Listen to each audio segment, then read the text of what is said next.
thrill me. I'm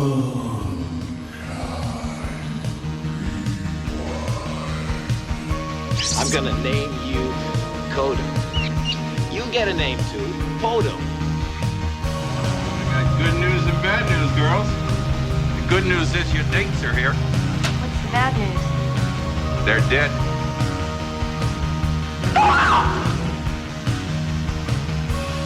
You too? You got a boner too? Blue Steel. Welcome, everybody, to another Q's and T's installment of the Unkind Rewind, where after picking up the pieces from last week's episode on Jim Cotta, we'll be getting to know our next guest, Conan Neutron.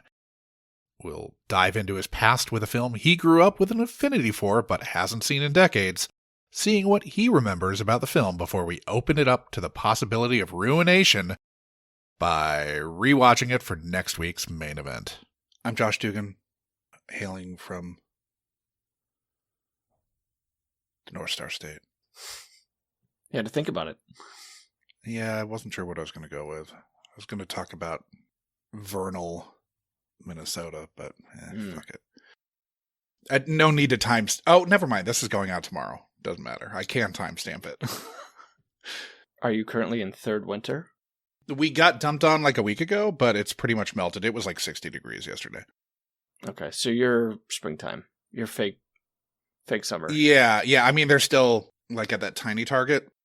Uh-huh. There's like a mountain of snow in like a corner of the parking lot where all of it was plowed to, but most of it's melted. Pristine snow, I bet. Yeah. Oh yeah, not gross at all. How are things, Sean? Oh, hi, everybody. Things are good, yeah. Let's see. That's Sean McGrath, by the way, the other person talking on the line here. Yeah, I'm almost done with my second foray into Japanese language class. So I think by the end of 2 10-week classes, you're fluent, right? Yeah, totally. Is that how it works? A lot of crossover between Japanese and English. Yeah. Well, I mean, they have stolen a lot of baseball terms. So, Josh, you probably know a lot of Japanese. You know, yeah. Homorane, Uh-huh. bata up. All the important ones. I think that's it. Yeah. Homorane, bata up, and Ichiro Suzuki. Yeah. That's like at 85% fluency level. And the rest are just participles. Right. Yeah, it's all conjugation and Yeah. How are things in New York? Other than Japanese class? Yeah, things are okay. I had some friends go check out the Glengarry Glen Ross show with Kieran Culkin, Bob Odenkirk, Michael McKean, Bill Burr. Bill Burr, yeah. The other guys, I apologize for not knowing the full cast, but those are the heavy hitters. With Odenkirk playing the Jack Lemmon character and Culkin playing the Pacino, the Ricky Roma. Mm-hmm. And they said it was fantastic. This was just in preview, so it's only going to get a little bit better with age. One of the hotter tickets, probably, I imagine, with a... That and Othello right now? That and Othello, yeah, but just kind of coming off of the Oscar sheen. Sure. Also, took a kind of an odd job helping a friend clean some windows at a brownstone, which is my first foray into that. Speaking of forays... Guess whose brownstone it was? You don't know this, so I can give you a hint. It is the parents of an Oscar winner, parents of a female Oscar winner, somebody who hails from New York, somebody who grew up in New York, and parents who couldn't clean the windows themselves. This is tough because you're digesting, almost 100 years. So it can't be Meryl Streep's parents. What if I said it's a Best Supporting Actress winner? I think Meryl Streep's parents are dead. I was making them very, very old. This person's parents are presumably in their 80s. Okay. Best Supporting. Are in their Marissa 80s. Tomei. You got it. All right. Sweet. So I was like, this is really weird because they have a huge My Cousin Vinny poster. And then they were like, okay, well, that's not out of the ordinary, Mm-hmm. People can love that movie. People can have that poster. And then it was like, oh, they also have like photos of Marissa Tomei with like foreign and national dignitaries. Yeah, that's funny. So, like, I don't know if you would be, like, a hardcore super fan of Marissa Tomei and have her, like, sitting next to Nelson Mandela. Yeah, or Desmond Tutu, or... Yeah, or, like... Sorry, Bishop Desmond Tutu. Kind of doing the double arm embrace, like, holding onto the forearms of one another with Hillary Clinton. Yeah, right. And then, like, a very close, almost cheek-to-cheek photo of her and Obama. This is quite the coincidence, because I believe it was last night. This would be earlier this week for anyone listening. Movie Night Extravaganza did My Cousin Vinny. Whoa. That's a weird tie-in. And our guest this week, who we'll talk to, in 20 minutes or so, is Conan Neutron, who can be heard and seen on his music podcast, Protonic Reversal, and on Movie Night Extravaganza, where he's a co-host. Sure. Both of those broadcast live weekly on YouTube and can be found on every podcast platform. Conan's band, Conan Neutron and the Secret Friends, have a brand new album, The Way of the Neutron, which drops next week and can be pre-purchased on Bandcamp. It'll be streaming everywhere next week as well. The lead single, Who Dares, looks to be streaming everywhere. And Chekhov's Grift and Sharks Keep Coming, the second and third songs, can currently be streamed on the Bandcamp page for the album. Yeah, it'll be streaming everywhere starting Thursday, March 20th, 2025. So when next week's episode drops, The Way of the Neutron will be available for public consumption. Everyone should act accordingly. When this is recording, Sharks Keep Moving hasn't dropped, but I really dig the first two songs. Their upcoming tour dates can be found at neutronfriends.com. They've got upcoming dates with Mr. Phil's at the Liars Club in Chicago on Thursday, March 27th. Mickey's Tavern in Madison on Friday, March 28th. White Lilac in Kenosha, Wisconsin on Saturday, March 29th. And at Wild Antics 2025, along with a slew of other bands at X-Ray Arcade in Cudahy, Wisconsin on Sunday, March 30th. April 1st through the 11th, they'll be playing dates in Japan. So if you're in any of the areas in the greater Tokyo metropolis, Fukuyama, Osaka Prefecture, and Tokushima, get your ass out to those shows. There are like 5 different shows in the That's greater a wide Tokyo range. metropolis. Yeah. But you said Osaka, right? Osaka, there are 2 shows in the Osaka area too. Yeah, so he's going from coast to coast, basically. He's going Or from... up and down the East Coast. Osaka's pretty far west, if he is going to Osaka. Okay. Yeah. But most of them are eastern lying. Okay. It's Anyway. great that, yeah, he's getting to Osaka, but Yeah. I assume he needs a translator, which is why I'll be going. Yes. Because almost done with level 2.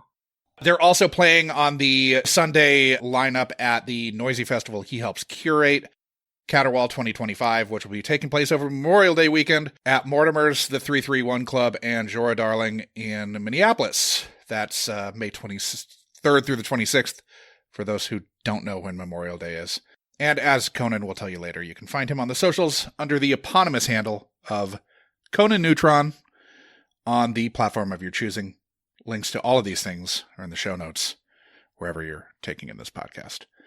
So he must have known that I was going to clean Marissa Tomei's parents' windows. He must have. They had a sixth sense of it over at Movie Night Extravaganza. This is what happens when you come on and you're a guest of our show, is that you kind of like sync cycles with us. Yeah, big time. This is as close as we're going to get, probably, to... Yeah, I can't wait until the supermoon. Mm-hmm. But very nice people, by the way. the Tomeis. Yeah. As you would imagine. Have you been taking anything in? Watching anything of note? I just binge watched the Australia season of Alone. Tasmania, yeah. Tasmania, yeah. Did you see that? I haven't watched it yet. Yeah, it was good. You know, in an area where so much can kill you. Someone tapped out on day 1, right? I feel like that kind of happens. Like, maybe they Every once in a while, but this was... It hadn't happened... I hadn't seen it in a long time. Yeah, I think they stayed a night. Okay.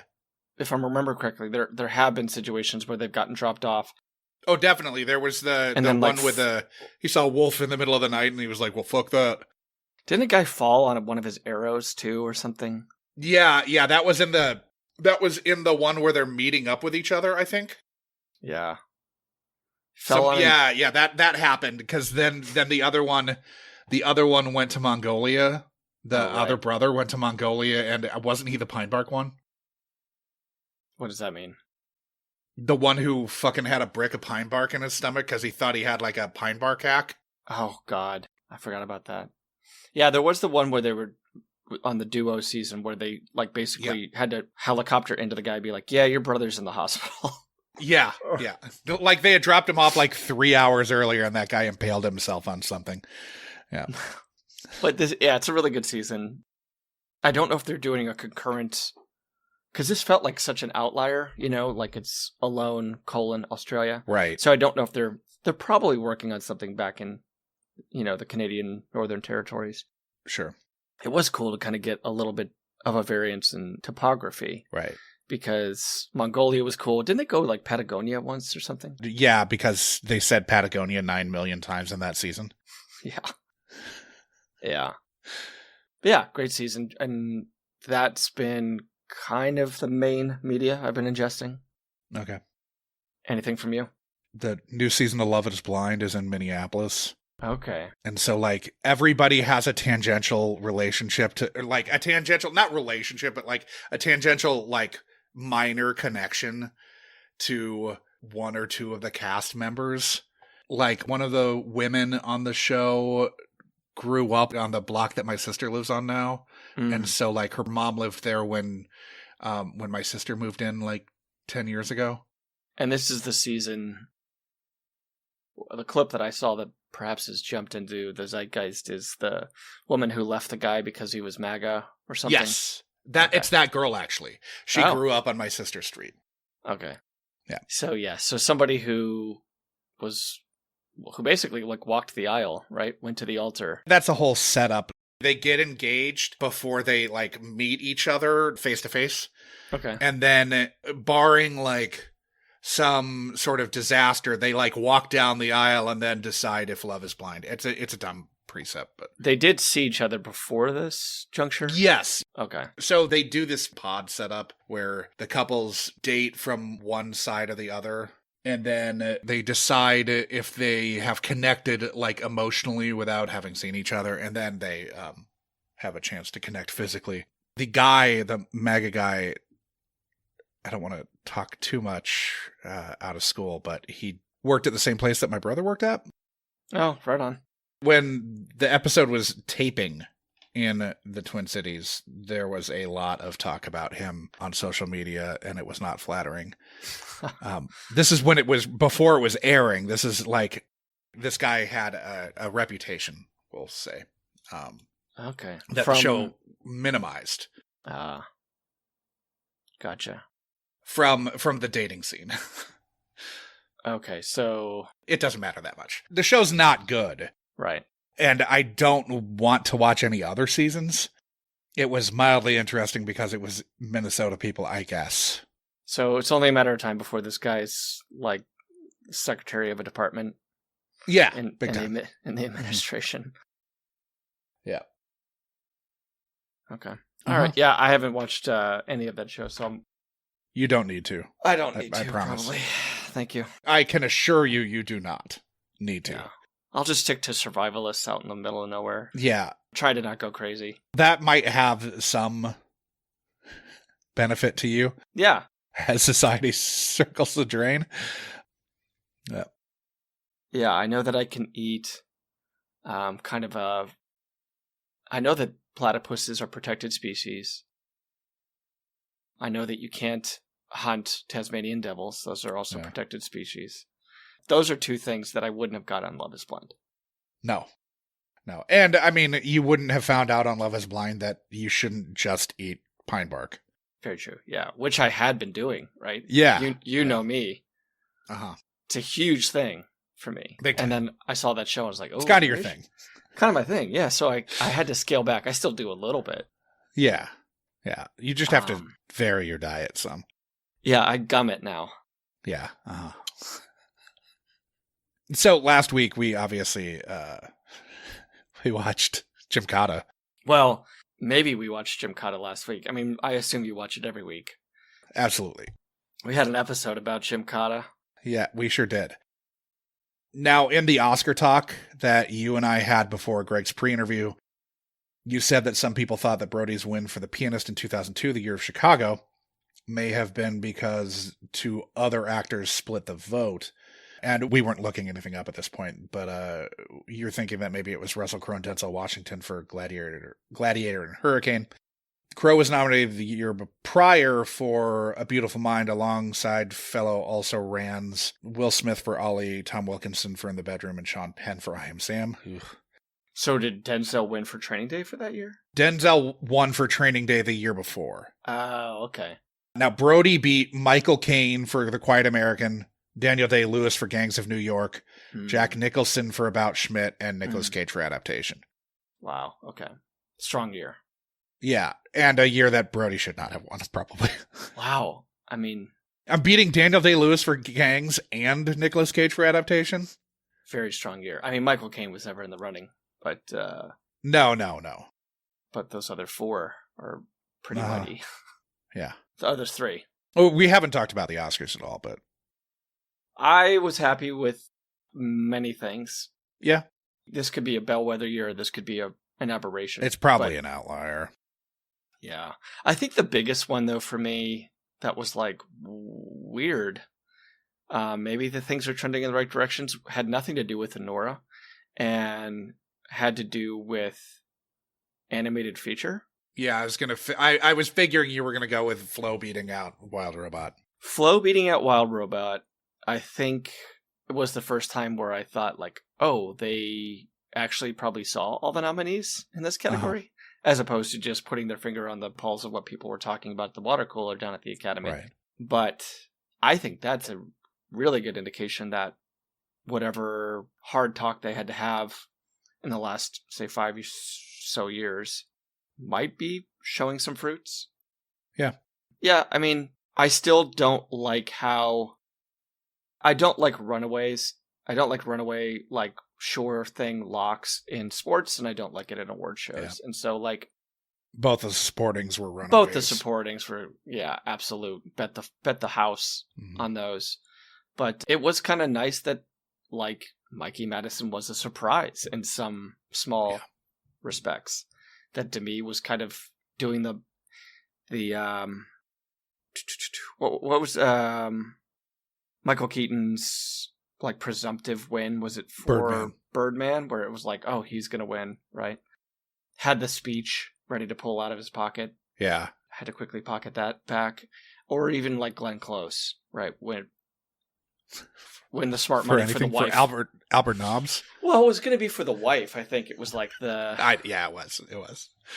And Olivia Colman kind of snuck in there and got up to the podium drunk. Like, those are really nice surprises. I don't think Mikey was by any means a dark horse, but it was great to kind of see her. No, it was a 1A, 1B. Everyone was going with 1A. Yeah. Handicapping wise, at least. Now, while we were talking about the fate of the recast love interest from the open of Gymkhana, I was trying to think of the director of Hard Ticket to Hawaii and Malibu Express.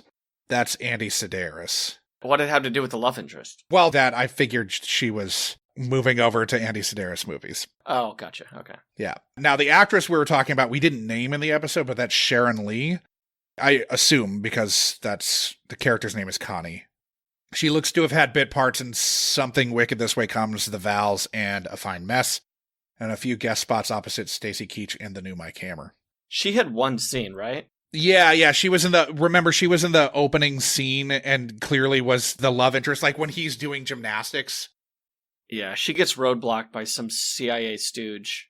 Yeah, she's shunted off to nowhere.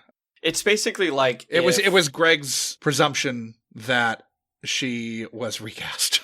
Yeah, she's the version of, like, Elizabeth Shue in The Karate Kid if Daniel-san was approached by the CIA directly after that Simi Valley, or wherever the hell they were, karate meet. So, yeah, like, Daniel-san hobbles back to the locker room and then is approached by Black Ops. Yeah. Informing him that it's only him. He's the only one who's capable of doing this because of the crane kick. Right. To venture into Parmesan. And we never see Elizabeth Shue again. And we actually, that's funny because Karate Kid 2 starts, like, at that meet and they all go to the parking lot. Yeah, and there's a scene where Mr. Miyagi puts Kreese in his place. Yeah. But we don't see Elizabeth Shue there. Right.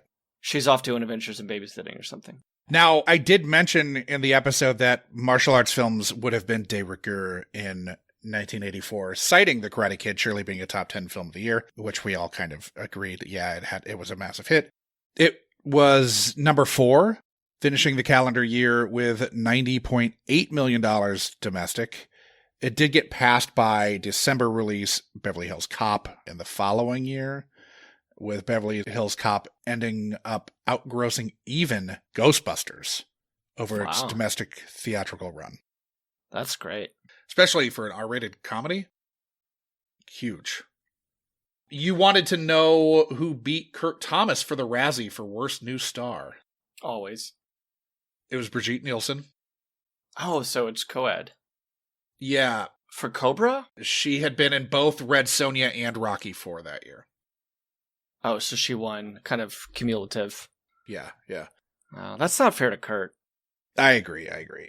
The other nominees in the category were Ariane from Year of the Dragon, which I haven't seen, and Julia Nixon Soul for Rambo 3 First Blood Part 2. Oh, and the other nominee in the category was the new computerized Godzilla in Godzilla 1985. Okay. Yeah. Now, after watching, but before the episode dropped, Mobius 13 skeeted. Okay, so I watched it and it truly did not disappoint. It is so bad in all the right ways. Ridiculous story, acting I can only compare to the student film I did for a buddy in college. I laughed all the way through this. My only complaint is a two-faced man. More nightmares for the next 20 years. Yeah, Two-Faced Man's fucked up. Yeah, it's terrifying. If only Two-Faced Man was also backless robe man. Yeah, then it would be less terrifying. I think it'd be too much. Well, but at least you would know that the first face was a lie. Because that guy does not have a face above his ass, you know? Yeah. Unless it goes down from the first face and it shows that the butt's on that side. Which, I mean, that's how we obviously would shoot that. You and I would. Yeah. A pan down befitting Neil Jordan. Yeah, we're starting on like a 2-button shot. Yeah.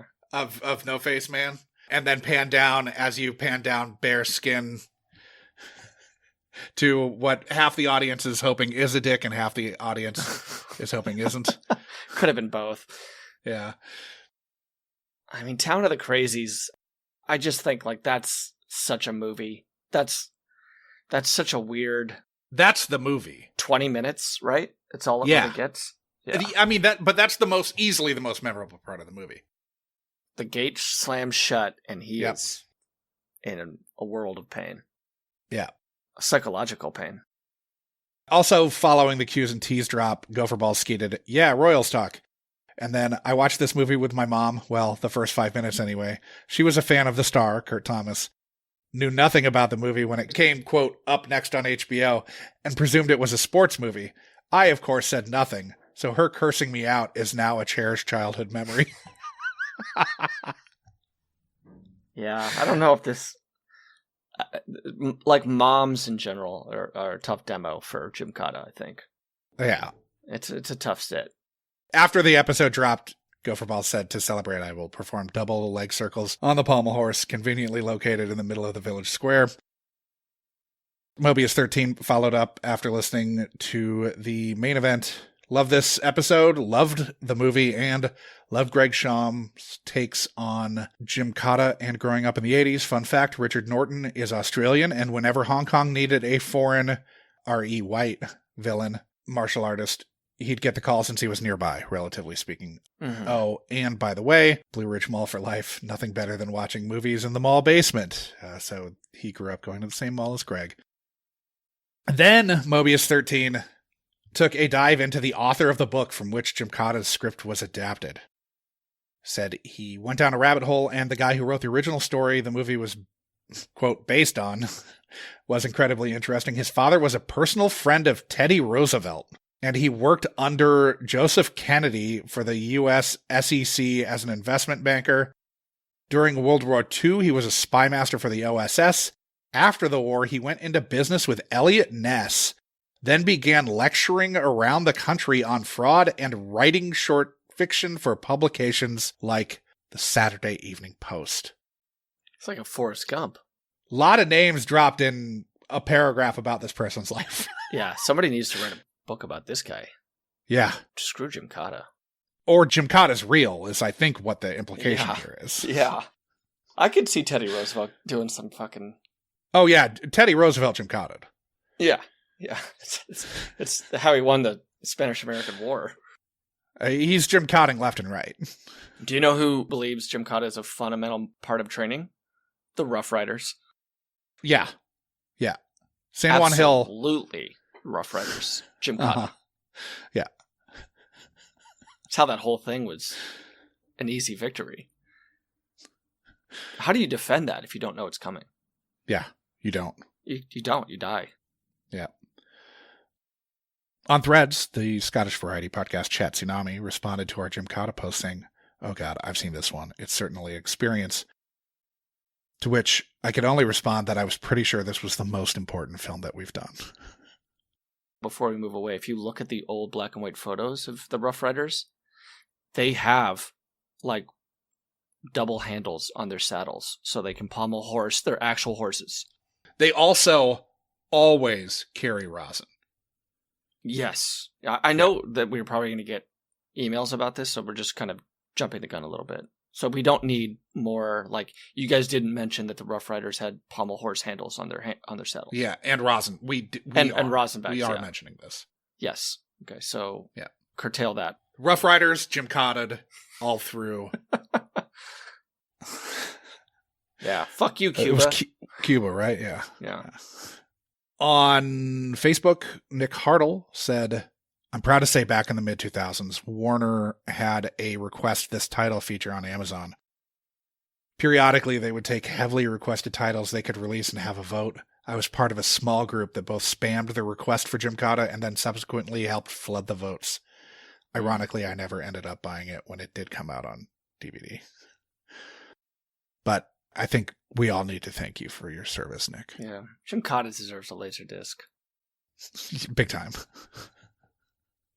I told myself I wasn't going to say "fuck you, Cuba" again this episode. And I did it. So sorry again. That's something that we talked about like offline. But yeah. We're gonna need somewhere to go. I know. I'm gonna need a new catchphrase. Yeah. We love you, Cuba. Take us in, please. Yeah, please save us. Yeah. Now, Greg reached out. Jim Cotta, Greg reached out about Firstborn. Oh, cool. Saying, "Not sure if we talked about this, but I got to know Chris Collette in Los Angeles." Oh, interesting. The star of Firstborn. Unsung Chris Collette, perhaps. Yes. We worked together for a marketing company. Absolutely a great guy. And he shared with me his time in the movies. I had no idea, but at some point on a drive to UC Irvine, he told me all about his career. He ended up marrying a girl from Kansas City, and I just happened to run into him when he was visiting her family. Small world, he lives in New York now. Maybe I could run into him. Be pretty cool. Yeah. Maybe we could do a special Q's and T's with him. But it feels like the world of Unkind Rewind keeps getting bigger and then shrinking down. Getting smaller. Yeah. I did mention Marissa Tomei's parents. Yeah. Cool. I mean, we've covered everything, I think. We should probably throw to our pre-interview. Yeah, we should probably... with Conan Neutron. Yes. Let's get into some hard talk with Conan. Yeah. Really fun chat. Conan's the best. Yeah, funny guy. Do not call him Conan. I didn't. No, not you. I'm talking about our audience. Oh, we have a cool audience. I hope they wouldn't. No. They're legit. They're not fuck-ups. Yeah. But yeah, Conan Neutron, new album out when the main event drops. The new album, The Way of the Neutron, will be out. Obviously, check out both his podcasts, Protonic Reversal and Movie Night Extravaganza, which again just dropped. My Cousin Vinny. My Cousin Vinny. Yeah. Her biological clock is ticking. It is. Great movie, by the way. Love My Cousin Vinny. Yeah. We'll probably talk about that at some point, I hope. Oh, yeah, I can't imagine that doesn't pop up. Although it might be one of those that's like, it's just ever present enough that you always have kind of rewatched in the last like 5 to 10 years. But who knows? Hopefully it pops up. But without further ado, Conan.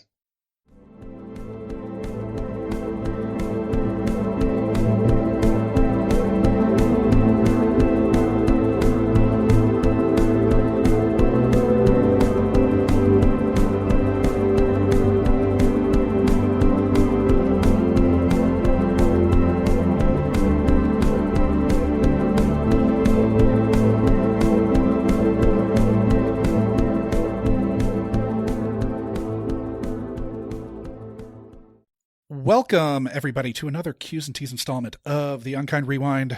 I am Josh Dugan, joined by my co-host, Sean McGrath. How are things, Sean? All right, good.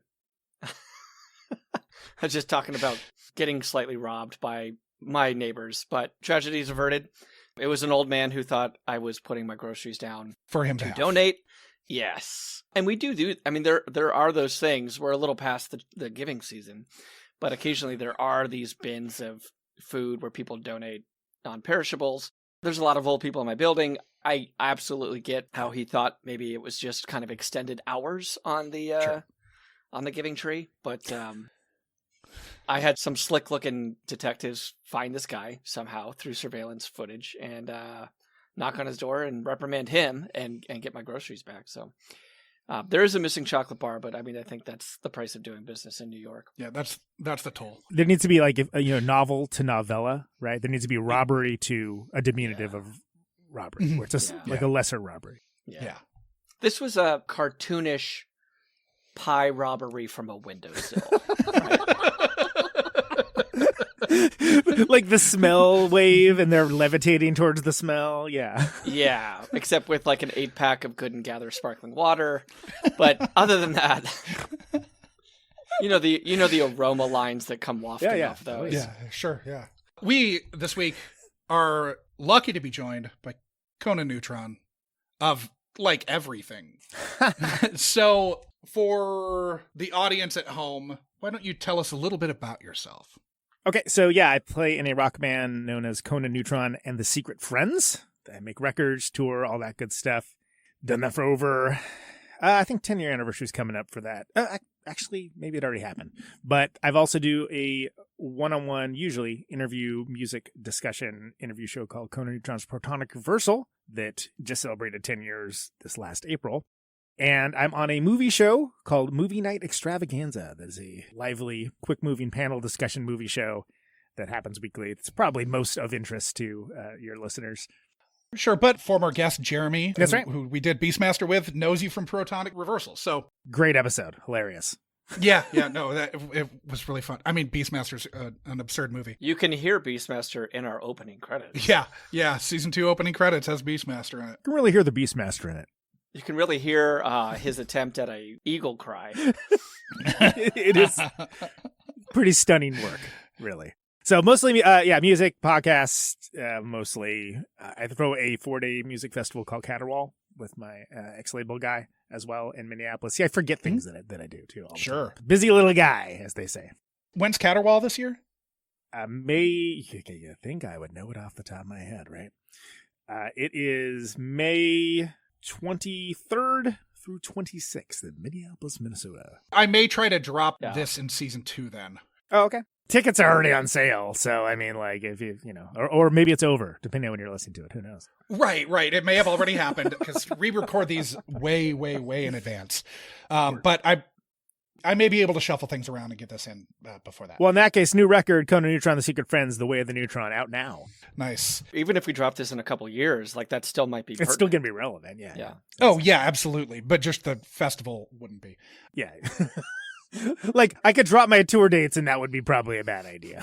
First of all, it would take forever. Right. It'd be like, that already happened, bro. Okay, thanks. And where in Minneapolis is Caterwaul? What, venues? Or like, do you want like geolocation data? Or No. Like the venues it happens at. Mortimer's or Darling, 331. We historically had been Palmer's and Mortimer's, but we changed it up this year and it's to accommodate more space because it's been growing. Right on. No, I thought it was Mortimer's, but I get it confused in my head with there's another thing right by Mortimer's that I sometimes jumble. So Sure. Yeah. And it's also just like a venue where it's like a dude's name. You know, Right. Sam's. Was it Okay, Rudolph's? great. Was Rudolph's right there too? Probably. I can't remember. Anyway, So if you're heading to Woodstock 94, check out Conan Neutron. Exactly. You've also been in other bands that preceded Conan Neutron and Special Friends. Secret Friends, not special. It is Secret special, shit. but the name of the band is Secret. I know. I have the goddamn tab open. I've had people very confidently announce us with that, and I very, very confidently I have the tab open. Yeah. You have a sentence-long band name, you buy the ticket to take the ride, man. Right. I was in a band called Replicator that was around for about 10 years. That's like the second most well-known band from 2000s, kind of noise rock affair. I was in a band called Mount Vicious, did a lot within the short time we were around. Victory and Associates, about 4 years, pre-Conan Neutron, The Secret Friends, Household Gods with Dave Pajo of Slint and Vern Rumsey of Unwound. Very short-lived, unfortunately kind of died on the vine. Band as well. And I also... play in a deeply inscrutable band called Action Chief as well. Okay. But as much as I just said all that, people are like, oh, you just play in a lot of bands. Not really. Because that's over the course of 27 years of like actively touring and making records. Like, and I've basically been Conan Neutron and the Secret Friends for almost only for last decade. But that said, I did, as I say that, I just remembered I did a record with the Australian band Dead. Okay. In summer that either is already out or is going to come out. I don't even know. I don't even know what the hell we're going to call it. Because if like those guys have a 4-letter band name, impossible to search for, but badass. Yeah, right? Especially when it's Dead. A word that common. Good fucking luck. Yeah, good luck searching. But do you do Dead with Conan Neutron? How did they say Dead? Is it Did? Did. Yeah. Oh, man. Being on tour, those guys rocked. I was just sitting there just like, hell yeah. Like, hey, what do you think about it? And I would say something just, what are they going to say? How are they going to say it? It's awesome. Every Australian I met seems to have a kind of a weird predilection for Corona beer as well. I don't know if that ever came up with you, but like they love saying Corona, and I think part of it is that they get to order it with that accent. Right. Yeah, no, that's great. Let me get a Corona. Get a Corona? Oh, Wake and Fright. That's a great film. I always like to write down this word and make them say it when I meet an Australian. OPPORTUNITY. Because they will drop an opportunity. They can't say that T to save their life. That's awesome. That rocks. That's how you like that's the polygraph on an Australian. That's great. If they give you a hard CH on an opportunity.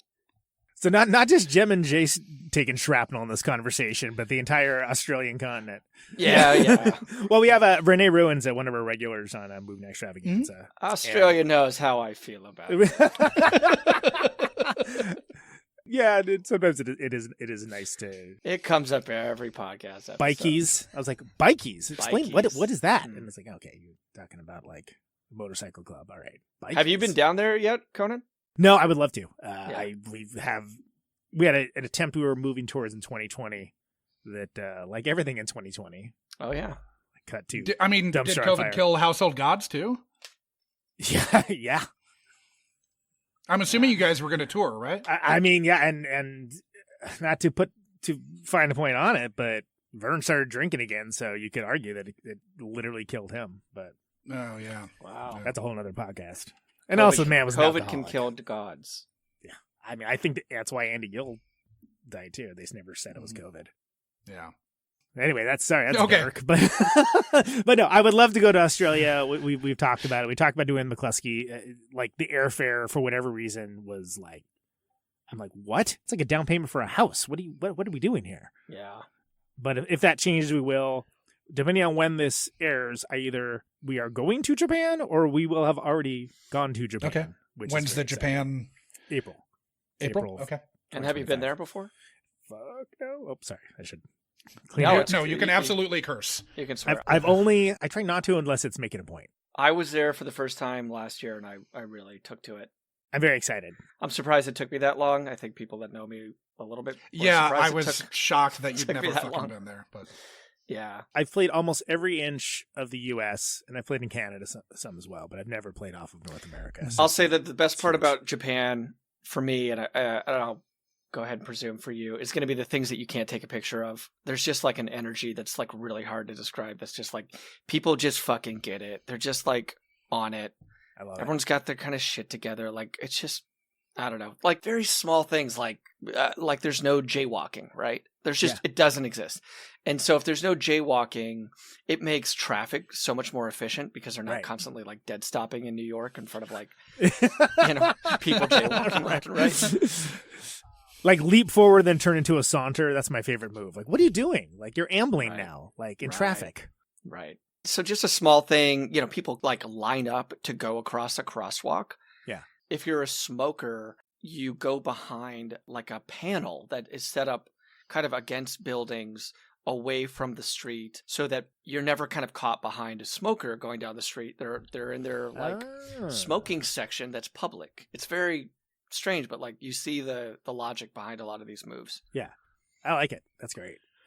And I'll tell you this, like you're going to find this when you go over there, but like sickly affordable right now because the yen is shit. It's a bad time. So like it's a good time. Like I would get like, a pretty nice breakfast and a cappuccino. And it would be like $6, $5. See, I'm excited for that because I feel like the last 5 tours we went on in the U.S., like gas prices like tripled right before we left, and I was just sitting there like, oh my god, this is the worst.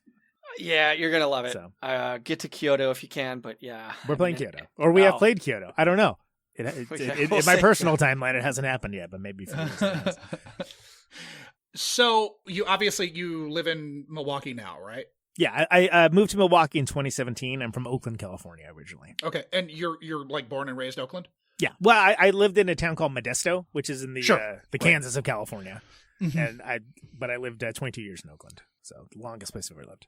So since we dive into our youth, what was your childhood with movies like? Well, my dad got HBO, which for the younger audience, game changer. Max is what we're talking about. The one to watch. It used to be called HBO. But yeah, whether or not he got the HBO legally or not, I don't know what the statute of limitations is on that. But I, at a very early age, was exposed to the home box office, which is to say many, many movies early on. Right. Beyond just the trial weekend, too. Right? Beyond the trial weekend, exactly. Yeah. Exactly. So plenty of Beastmaster, Sure. But then also, because I come from that age, the video store was popular amongst my friends and I. One of the things we did is we would get 2 horror movies.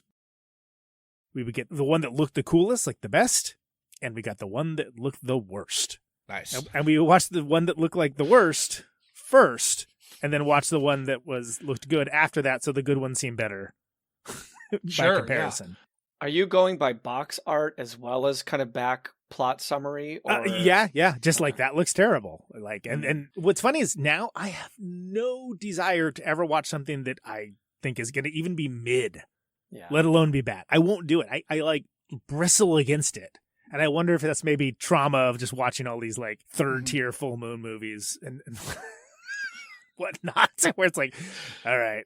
Yes, I have seen Doll Man versus Demonic Toys, This is a very, I just want to kind of call attention to this line of thinking because I don't really think we've encountered something like this, but getting the best and the worst so that the best seems better. Yeah. Type of mentality. That's something that how did that concept even originate with your group of friends? That was all Clay. That was his idea. I think he just wanted to gamify it somehow. I'm not entirely certain why. And it's funny because like I'm sitting here, watching this trash from the trash can, but I'm also, watching the Seventh Seal and like, the original Nosferatu and stuff and like watching like good stuff as well. But it allowed me to sort of develop my taste a little bit earlier, I think, than others. Like I got to the point that the brief time that I actually went to junior college, the 2 classes I liked were physics and cinematography. And cinematography, that's where I learned who Robert Rodriguez was. So that after seeing like El Mariachi in class, Mhm. I was like, oh my God, this is amazing. And then Desperado came out. I saw it in the theater because I knew what it was, like Sure, I was already kind of like forming a bit of a lexicon because of that. And also knew that because some of the movies are like, oh, this looks terrible. But like, actually that was kind of awesome, but Right. like it's packaged terribly. And Mhm. like, if you read it, it doesn't sound like it works, but it actually Right. does. And some of it's like, oh, I just like that for other reasons. And actually it's terrible, Sure. And some are just like, I don't know. Yeah. Is Nightbreed good now? I don't know. Probably not, but I loved Cronenberg as the bad guy. He was great. Yeah, yeah. And then I remember the creatures being cool, but How would you delineate between kind of your adolescent or childhood movie watching, friends versus family? well, my dad was big into like action stuff. Like he went and took me to see RoboCop in the theater because he wanted to fuck see yeah. it. So I saw RoboCop Awesome. like really early on, probably too young, frankly. He hadn't seen it. It was his first time too. And Yeah, took he was you? like, he just wanted to say, oh, come see this movie with me. I'm like, great, Okay. sounds good. It's got a robot in it. I'm in. Mhm. And it was like, yeah, I was a little too young probably to see it, but it's still to this day one of my favorite movies. Because it's amazing. Yeah, because it's great. Yeah. But it's also like, I wasn't as into Romancing the Stone. I'm like, well, whatever, it's fine. But Sure. Yeah. I do have memories. And when I think back of my age, I couldn't have seen, it must be Return of the Jedi, but I saw Return of the Jedi, I guess, in the theater. Because that's the only one that really makes sense. Because I was born in like December of 77. Yeah. So I clearly didn't see Star Right. Wars as a cognizant adult. I would have been like Mhm. an infant. And you wouldn't have gone to the second one, it was Empire, because that you were 3. You Right, could have seen it in utero and absorbed it, Yeah. yeah. like, Right, exactly. like mother's Oh. little test. Just like how my parents went to see Led Zeppelin on Day in the Green, and I would like sit there and did the math, and like I was like, oh, that was 77. That was summer 77, August 77. I was born in December. I was like, well, wait a second. So she was already pregnant with me. My dad's like, yep. It was like, so wouldn't that be dangerous to the pregnancy? And he's like, yeah, but it was Zeppelin. Yeah. And that's my parents for you. That shows you my entire upbringing in that one statement. So lots of movies early on. I sought them out on my own, but I had them exposed to me. Like my dad's really into Kubrick, right? So I saw Okay. 2001 fairly early on. I'm assuming Clockwork waited a little while. Clockwork Orange, yeah, I saw that on my own in high school. And then that's Okay. when my English teacher, to his credit, who I gave just absolute metric tons of grief to for some reason, was actually, you should read the book. Like, it's actually even crazier. I'm like, oh, okay, cool. And so I did. And I was like, oh man, he's right. Clockwork. Yeah. I love how it's something great with literature where like the first 50 pages of something, you're like, this is a foreign language. And Yeah. then Mhm. there's that, where you adapt and all the slang makes sense to you. Right. It's that foreign language kind of connection. You're like, okay, now I know exactly how this guy talks. It's a real nice thing with good writing. It's like the glossary, right? That shows up with that. And same thing with Right. Lord of the Rings. I read Lord of the Rings fairly early on, as well as The Hobbit. And, just like, all right, what's that? Let's go to, okay, who's this guy? Let's see. Like flip. But no, it's something where my love of reading and comic books and movies all were very much intertwined. Like, I would Okay. see any Stephen King movie, even though Sure. we all know Most the hit of them were ratio not on good. that. Yeah, exactly. I was Did like, you have any limitations on what you could see or couldn't see? not really. I remember my dad was a little bummed out when I put a Hellraiser poster up. Okay. Because he didn't like Hellraiser, or because it was pushing the envelope a little bit? It for was kids? pushing the envelope. But he was there. I had very permissive parents. It was sort of like they trusted me to kind of be my own watchguard about stuff for the most part. And so because of that, I never felt the need to like be an edgelord or anything along those Oh, lines. sure. But I think it was just like, I get it when he's like, oh, here's your, walking your 14-year-old kid, and there's like a big thing of freaking Pinhead. Sure, It's like, sure. oh, it is a bit much. So getting to your list, and you're someone who hosts a movie podcast, so I'm sure it was hard to come up with a list because you've had to watch so many things at certain points. Yeah. I mean, Yeah. like a lot of ones, even from childhood, like we do it like theme months of Movie Night Extravaganza. And we've done like Adventure Month multiple times. I'm like, well, that's like most of the Yeah. movies I saw as a kid. Knock all those off. Exactly. But from your list, you gave Gremlins 2, which is awesome. Pump Up the Volume, Who Framed Roger Rabbit, Inner Space, and Highlander. Yep. Now, it was really hard. The last-minute Highlander ad almost had me pushed over the edge into Highlander because I love that movie, but... Yeah, but on this show, there can be only one, Josh. Yeah. That's right there. You picked it right up. That's good. We're going to go with Pump Up the Volume. Pump Up the Volume. Talk hard. So... That's the one that I think it's been the longest that I've seen out of all of them, too. So memory can be a tricky thing. Having not rewatched Pump Up the Volume in ages, can you briefly describe what you remember the basic plot of the movie being? Broad strokes. I don't need like a 45-minute dissertation or anything. Sure. You know, like a minute or two on what you think Pump Up the Volume was? Yeah, so I remember it's very much a New Kid in Town story. It's Christian Slater, right? Is the guy. Mm-hmm. And he's a rebel. And he's very much doing like a Jack Nicholson-y kind of vibe. Well, I think that's just him, isn't it? Definitely around he this leaned time. into it. He leaned into it big time. But he does like a pirate radio station just because he's a rebel. He's a rebel that does rebellious things. And everyone's worried that it's going to teach the kids that you can be a rebel and play, the Pixies. Sure, yeah. Although Pixies might not be in the movie, they're definitely on the soundtrack. Which there's I've listened to the soundtrack tons and tons and tons, but I remember specifically the Leonard Cohen "Everybody Knows the Dice Are Loaded" like featuring heavily in the movie. And for some reason they couldn't get the rights for the soundtrack, so they had Concrete Blonde do a cover of it, which was cool. But I was like, no, but where's the one that I know from the movie? What the heck? But yeah, he comes to town. He's doing this radio station. They don't want him to do it. Like the FCC or something comes after him. They're like, I don't even remember if there's like a chase or what, but they're trying to shut him down. And like he gives some impassioned speech about, I'm going to assume free speech. Okay. And that's about it. I don't really remember. There's a romance of some kind, I think. It sounds like Footloose. Except for with pirate radio instead of dancing. Yeah. Take out warehouse dancing. Yeah. And maybe tractor chicken fights, and you're replacing it with. So I mean, like if we're pitching Pump Up the Volume, we're saying it's Footloose but with pirated radio. Yeah. New Kid in Town. He's kind of he's a counterculture kid. Yeah. He doesn't play by the rules. He doesn't play by the rules. Yeah. He's gonna ride the line. Yeah. Exactly. Okay. All right. That's what I remember. Josh, have you seen Pump Up the Volume? I've seen it a few times. Last time I saw it was probably, I don't know, 2005 or so. Okay. I'm probably more like Conan here because it's been 35 years. Yeah. I was probably the same age as Christian Slater is meant to be in the movie.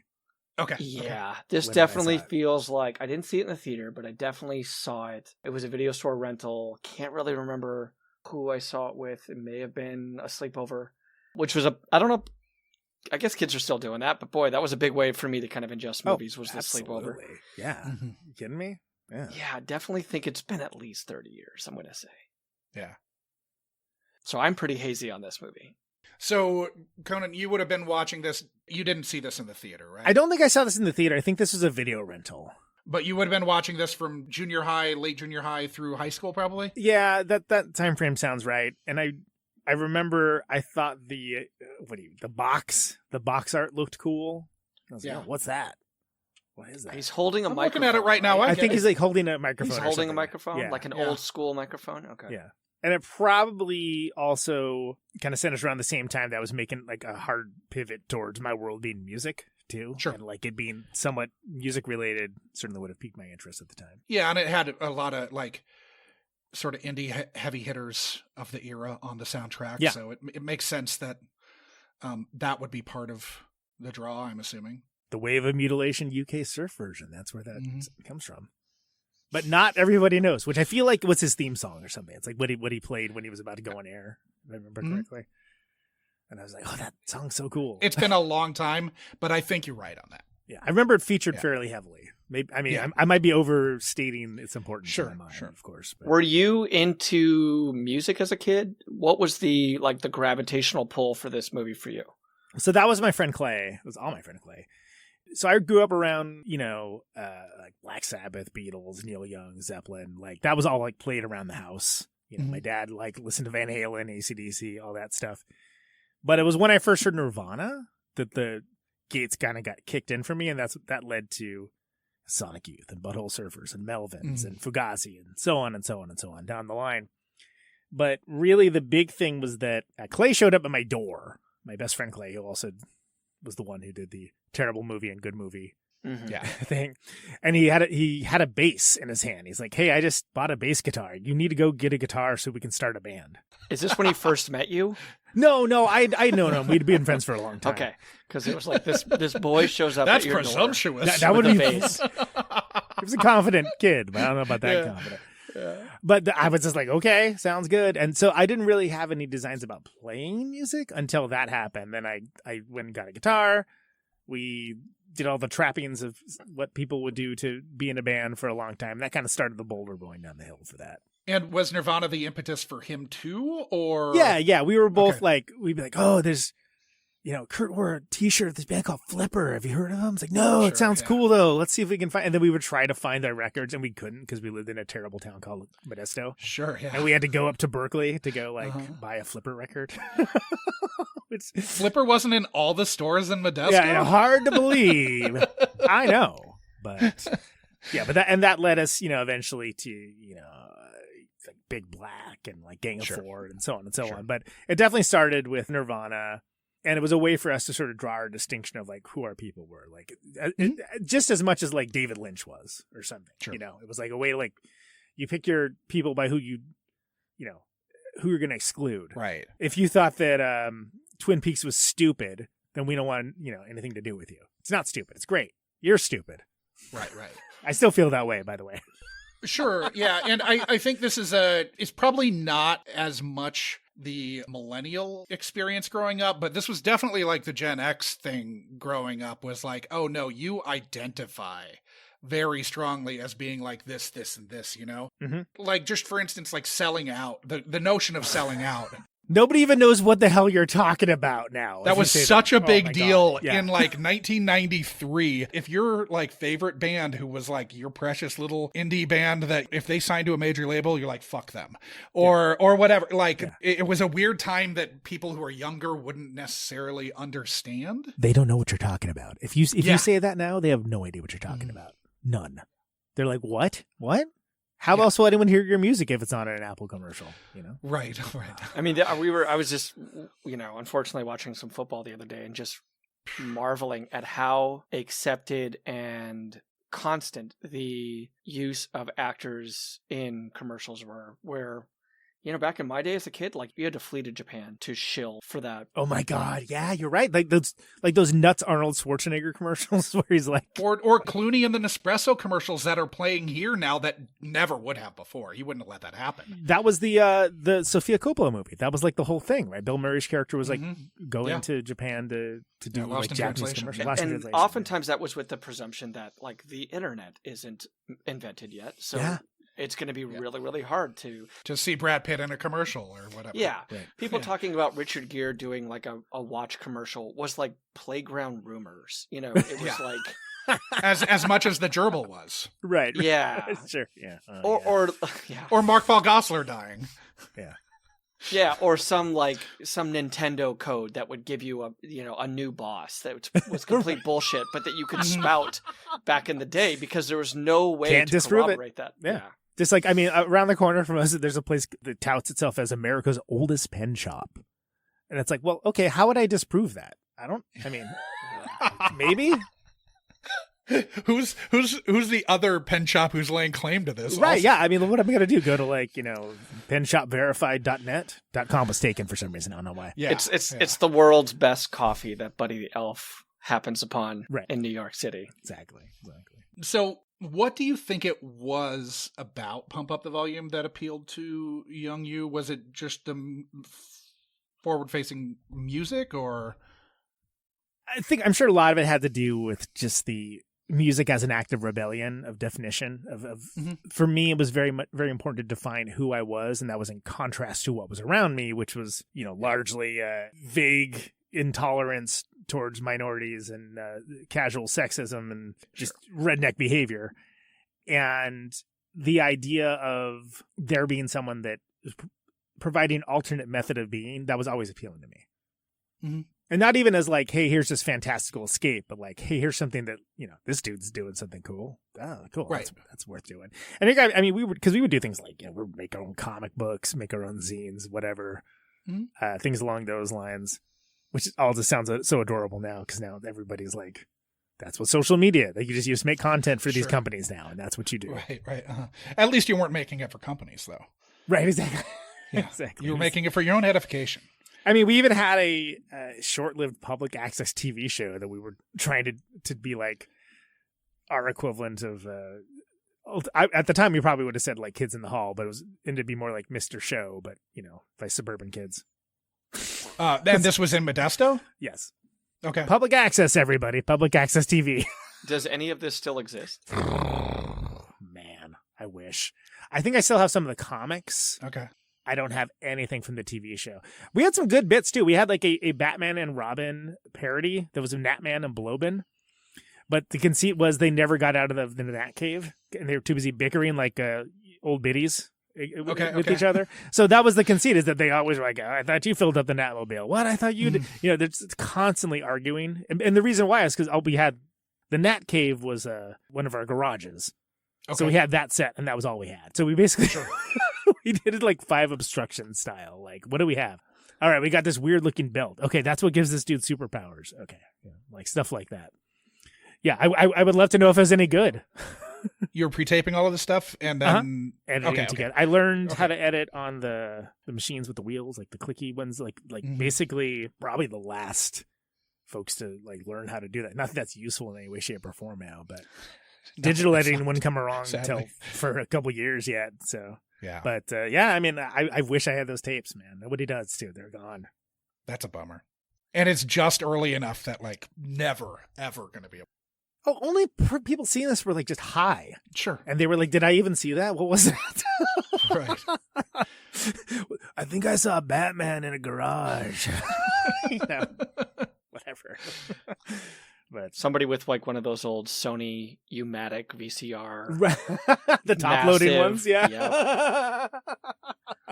Notice I knew exactly what you were talking about. Yeah, I know. Yeah. I've been in those editing rooms. Yeah. Do you think that Pump Up the Volume had any like influenced you in that direction of? Sure. Which came first, chicken and the egg, right? I don't know. It might have been that we were already doing that stuff, and I was like, oh, cool. Look, here's like this guy doing this stuff too. Or maybe it was like one of many things that kind of came from this culture of DIY. And if you don't like the culture you see around you, change it in some intrinsic way. I don't know. I don't know how to line up, because it all is happening with that teenage mind where everything is very important right now. It's so important. And then you get older, you're like, that wasn't important at all. Why did I think that was spend important? All of this energy thinking about this and caring about it. It was so dumb. Jesus Christ. Why did I think that was such a big deal? I know. If I could do that my entire teenage years over again. Oh man, can you imagine? Yeah, I mean, I feel like that's the conceit of like several movies, but yeah, like every movie probably. But it's always kind of boring. I don't know. It's like, oh yeah, I'd get with this girl. Great. I would invest in Apple stock. Okay, sure. Yeah. No, for me, like I just. And I don't know if this is the same for Sean, but like we both started college at a school that had a film program, but it was all theory and crit. And so like, okay, well, what's the fucking point of that? You want to do stuff. Right. Yeah. You want to actually make something. And so then I don't know, whatever. And that's the school of, let's just like go and make things. Right. And like you can learn while you're doing it. You can do it along the way. Yeah. I should have done all that stuff. Anyway. Doesn't matter. Got to find that time machine for that movie. Yeah. What memories do you have that stick out most about Pump Up the Volume and your relationship to it? I think it's how I learned what the FCC is. Okay. I don't think I had a real idea of like what that was before that. And I'm not sure if I had like a good idea of it, but I'm not sure I even like knew it existed before that. Sure. I was like, oh, you can't just make a radio station and just that's what you're doing. No, Right. Is people gonna be mad at you about that? Oh, okay. We need conflict in a movie. Right. And I remember, yeah, the FCC is like the heavy, but I don't remember like how or why, if somebody snitches or what. I don't remember anything about how it got there. And I also might be equating some of the stuff with Heathers too, which I love and I've seen many times since then. Which is very close to this. Of what's a year or two? Yeah. Josh. Yeah, this is 90 and Heather's is, what, 88 or 89? Right. It's close. It's very close. And it's crazy because I've seen like Heathers probably like 4 or 5 times since then. Hell, we talked to the director on Moving Extravaganza. It was amazing. That's awesome. But again, I Pump Up the Volume is just one of those ones that like I'm pretty sure it's a good movie. I don't know. It was great for me at the time. It was it was important. But of like the Christian Slater like kind of coming out party, right? Of his early career. The Timothy Chalamet of his day. Yeah. Sure. Yeah, like Heathers takes up so much oxygen, and then Robin Hood, Prince of Thieves takes up so much oxygen, and the rest are kind of like still the underfed pups looking for an open teat. I mean, I only think about Gleaming the Cube and Pump Up the Volume. Gleaming the Cube. Gleaming the Cube, yeah. I mean that I can't. There's not a fucking cut of Gleaming the Cube that the sound is not out of sync on. It is fantastic. So aggravating. I can't find a cut of Gleaming the Cube that I can actually watch. It's frustrating. So, I mean, I was going to save this maybe the next time we talked, but I will admit that Christian Slater was a neighbor of mine growing up. Really? Yeah. So Christian Slater and I both were tenants of Manhattan Plaza. And his mother is a famous name in casting, Mary Jo. And so she was based in New York casting television and movies. And young Christian he was older than me, but a kid that we would associate with skateboarding and nothing else. And like the area for like the apartment playground is kind of hard to describe. It was like a playground that was elevated and it was in this plaza level between 2 apartments. So people off the street couldn't get to it, right? You had to be a tenant. You had to come through security. But because he was a tenant, he skateboarded down there all the time and he was not allowed to at any point. Wow, awesome. Because of the amount, like there's basketball courts, but they're all, children running around. And that just meant like older boys with inertia. It's just going to be chaos. And I never got taken out by him, but he would use children, smaller children than him, to almost like mogul. Like he would like slalom. To gleam the cube. Yes, he would. So when he became big, it was like I couldn't have fathomed the connection until it was pointed out by my parents when Christian started to be famous. Yeah, it was like, yeah, that's the skateboarding boy from the apartment. How funny. Yeah. I mean, we'll get to Gleaming the Cube, I'm sure, at some point too. But you weren't like that's the younger brother from Legend of Billie Jean? No, that is still a movie in my void. I have yet to see that. I saw that. I love that feel movie. like I saw that in high school, and I don't remember how I saw it or why I saw it. But fair is fair. Yeah, fair is fair. Fair is fair. And I was like, you know what? Fair is fair. You gotta get a good point. Controversy here on the podcast. Yeah. Fair is fair. So, what expectations do you have for your return to Gleaming the Cube? Do you think it's going to pump up the volume? Oh, fuck. Yeah, pump up the volume. Jesus. Take 2. Again, now that's on my screen. Yeah. Everything's Gleaming the Cube now. Which, by the way, sounds like a Lame Stain style phrase, which is to say that, do you remember when Sub Pop made up the fake grunge slang for like the media outlet was asking them? Yes. I was like, I don't recall Gleaming the Cube ever being a thing anybody said or referred to before that movie. Sure. Like, Gleaming the Cube? What does that mean? What is that? Yeah. I wasn't. I didn't ever skateboard though. So. I wasn't in skateboard culture either. So maybe it does seem like it's made up. But yeah. Oh yeah, all the kids say it. But what were your expectations, or what are your expectations for Pump Up the Volume? Well, I expect to find Christian Slater, who is in his peak trying to be young Jack Nicholson era here, probably more amusing than badass, I would say. Yeah. I'm intrigued for like why. I don't know why he's doing the pirate radio. I have no idea why he's doing it. And I don't remember. I don't think it was important to me at the time, but I'm interested in the motivations and how that all plays out. And yeah, like I remember, I was like, oh, he's so philosophical. And like, I'm sure everything he says is going to be like, idiot now, but like, but maybe some of it holds up. I don't know. It could be like fair is fair, right? Fair is fair. How do you argue against that? You can't. Yeah. How are you going to argue against a woman who wants to go crazy on you? Oh, good point. Do you think that you'll enjoy it, and do you think that it will be good? Yeah, so I'm not actually that big on nostalgia, but I think I will enjoy it because if nothing else, it's just been so long. Sometimes it's kind of nice to be like, all right, let's see if this even holds up. If it does hold up or not, I don't, is it going to go up against Bergman's Wild Strawberries? Probably not, but I think it's probably fine. Whoa. Come on. Like, That's my tastes have huge changed presumption. so much, it's like Sure. I've seen so many more movies since then that I think it'll be okay. I think it'll be a good experience, and I think we'll probably come away with some kind of, oh wow, that was in there, kind of anachronisms. Just like the time I wouldn't have paid any attention to at all because of course it's now. Sure. But Max von Sydow was in both, right? Is he really? No. Oh, okay. It's possible. Yeah. He's the I mean, we did just drop a Max von Sydow movie, but yeah, true. He did. He was in a lot of kind of like, oh yeah, he was in that kind of like movie. yeah, he's in for a while. Dreamscape. But maybe he's the big bad over at the FCC. We're just gonna get a pleasant surprise. Yeah, isn't it weird that I don't even remember who like the antagonist is? Like, it just didn't matter to me at all. Like, it made zero impression apparently. Yeah, I think it'll be a face or a name that I'll go like, oh yeah, that guy. Yeah, like When noted he pops character actor, blah blah blah, whatever. up. Yeah. Or maybe not. Be like, oh, he's in this in like an episode of Magnum PI, and that's it.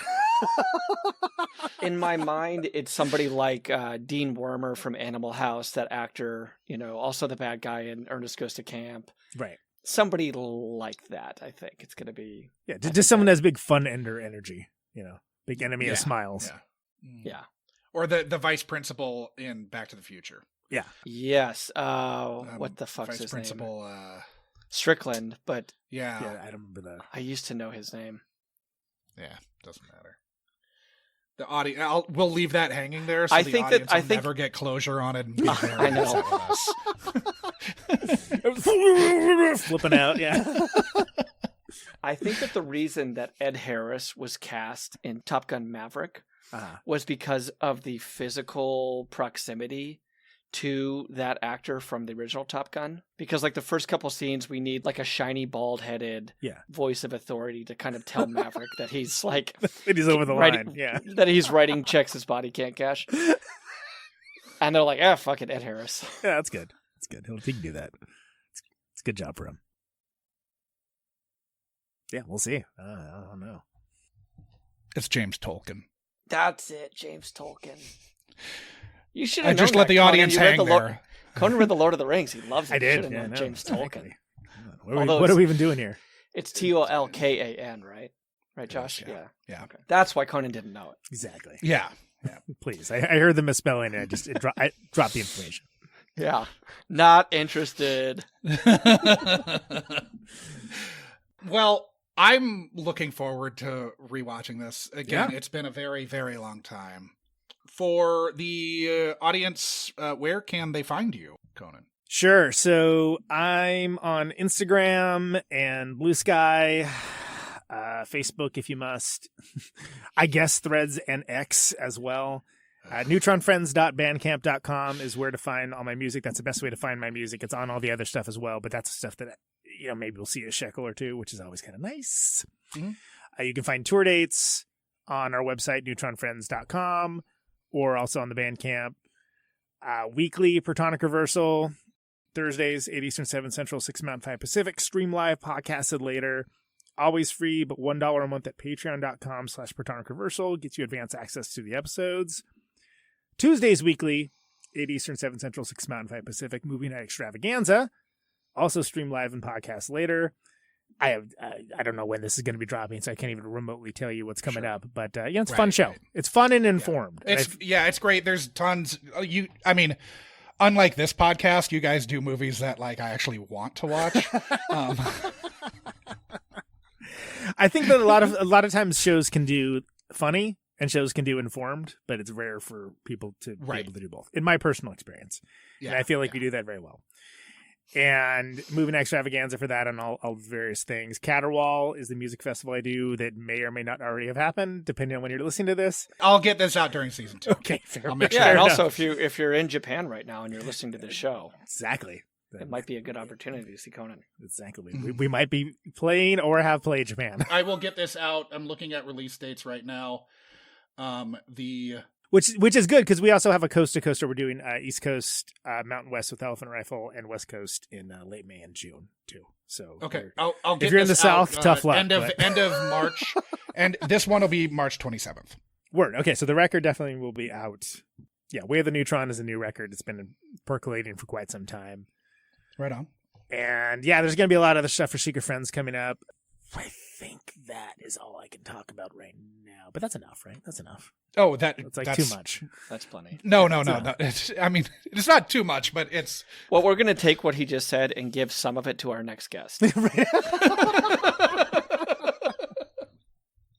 What's a protonic reversal? Ghostbusters? Like we're just gonna link whatever you have that's a little bit extra to whatever's going on with our next guest. I'm usually better at summarizing it because I'm the first one to be like, the plugs are too long. I'm moving extravaganza. Sure, but the problem is it's me. I'm the one that has all the plugs. I'm the one that has all the stuff. So it's like, so I'm usually better about keeping it succinct, but it's the timeline thing, really. I mean, this is dropping when you have like 15 things happening. I know, exactly. It's just a busy little guy, as they say. I hope when this drops, Letterboxd too. I'm on Letterboxd. Oh yeah, Letterboxd. Conan yes. Neutron. I know, Josh. You're. You're a must follow. Must follow. Letterboxd. Everyone should be on it. You're fucking up if you're not. What's your 4? The Player, Brazil, RoboCop, and what am I thinking about? The Network is my favorite. Nice. A nice melange there. Yeah. Mine is just Mandy 4 times. I always forget that. Then I look at your profile and I'm like, that's awesome. Mandy does rock.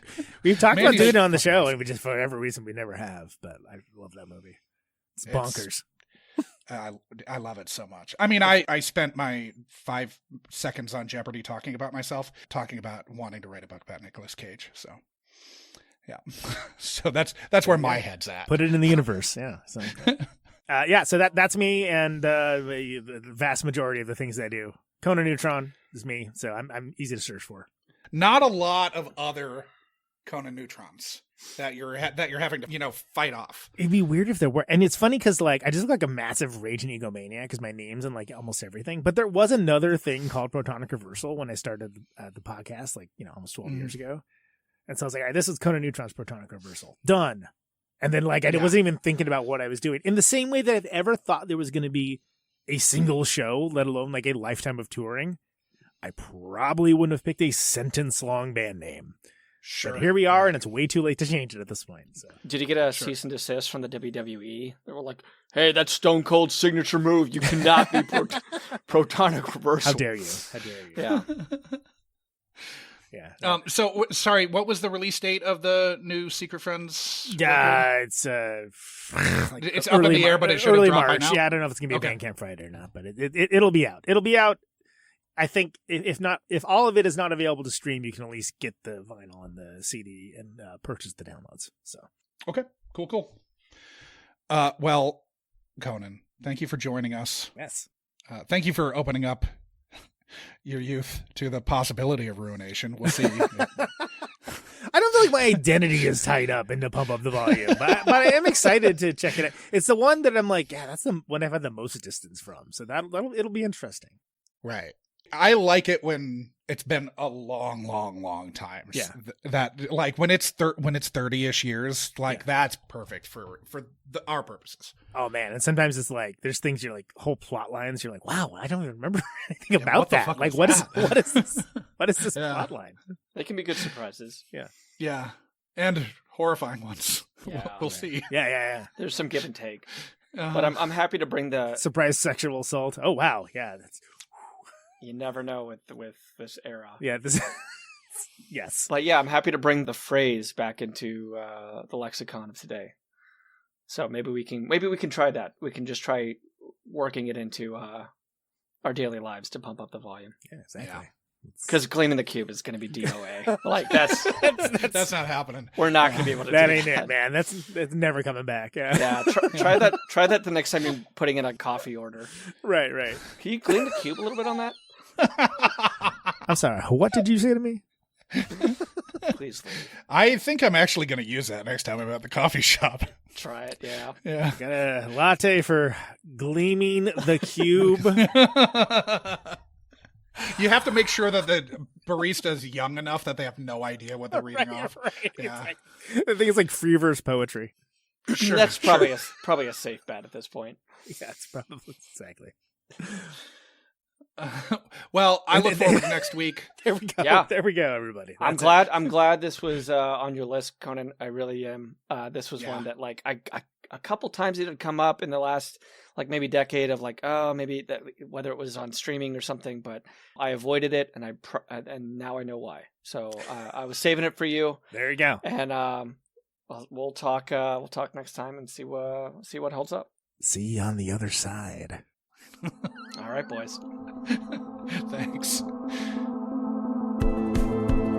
You've just listened to another installment of the Unkind Rewind podcast, mining and potentially ruining your childhood for content, one film at a time.